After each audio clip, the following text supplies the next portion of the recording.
Magandang tanghali, kumusta po? Narito po ulit ang update natin para sa lagay ng ating panahon. Ngayong tanghali po ng September 15, 2024 na kung saan sa ngayon po ay dalawang sama ng panahon na nga ang nabuo sa labas ng ating area of responsibility at tinawag po ang mga ito na Invest 96 at 97W. At anumang sandali po ay posible ulit na may panibagong mabuo pa na banta ng sama ng panahon. Dito po sa loob ng ating area of responsibility, gaya na inyong napapansin ay may sirkulasyon dyan po sa silangang bahagi ng Luzon, pero posibleng hahatakin rin yan ng 96W na nasa labas ng ating area of responsibility at posibleng sa susunod na 2 hanggang 3 araw ay may mabuo ulit na banta ng sama ng panahon dyan naman po sa may South China Sea sa kanlurang bahagi ng ating bansa at tuloy po na magpapalakas ng habagat. Kaya asahan po natin na whole week, this week ay mananatili po na malakas pa rin ang bugso ng habagat na posibleng magtagal pa rin yan hanggang po sa huling linggo ng Setyembre ay malakas pa rin po ang habagat. At samantala ang dating bagyong si Ferdy naman ay nagbabanta na po na tatama dyan po sa may Eastern China mamayang gabi o hanggang bukas po ng madaling araw bilang typhoon.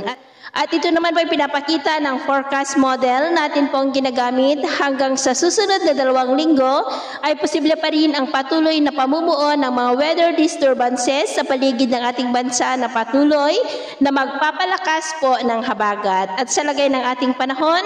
ngayong tanghali dahil sa malakas na bugso ng habagat ay maulap po ang kalangitan with isolated rains mula po dito sa ilang bahagi ng Cagayan Valley, Cordillera, ilang bahagi ng Ilocos Region, Central Luzon, Metro Manila, Calabarzon at posible pong malalakas na ulan dyan po sa may Mimaropa, Bicol Region, Western Visayas, Central at Eastern Visayas at may mga isolated light to heavy rains rin sa ilang bahagi ng Basilan, Zamboanga Peninsula, Sorsogon at maging po sa ilang bahagi ng Northern Mindanao. At sa susunod po ng mga oras ay mas maulap ang kalangitan with isolated light to heavy rain sa malaking bahagi ng ating bansa mula po dito sa may Cagayan Valley, Cordillera, Ilocos Region, Central Luzon, Metro Manila, Calabarzon at posible pa rin ang malalakas na ulan dyan po sa may Mimaropa, ilang bahagi ng Bicol Region, Western Visayas, Central at Eastern Visayas, maging po sa may Basilan, Zamboanga Peninsula, Northern Mindanao, Sorsogon, ilang bahagi ng Davao Region at Dinagat Island.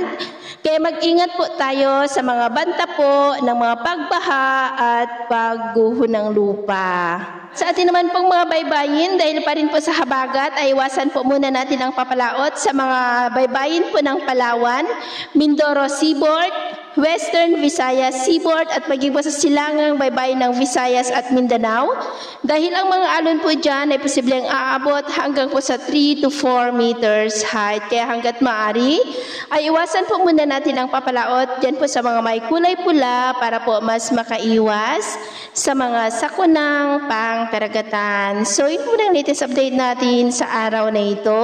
At ako po muli si James na nagsasabing sa kahit anong pagsubok po na darating sa ating buhay,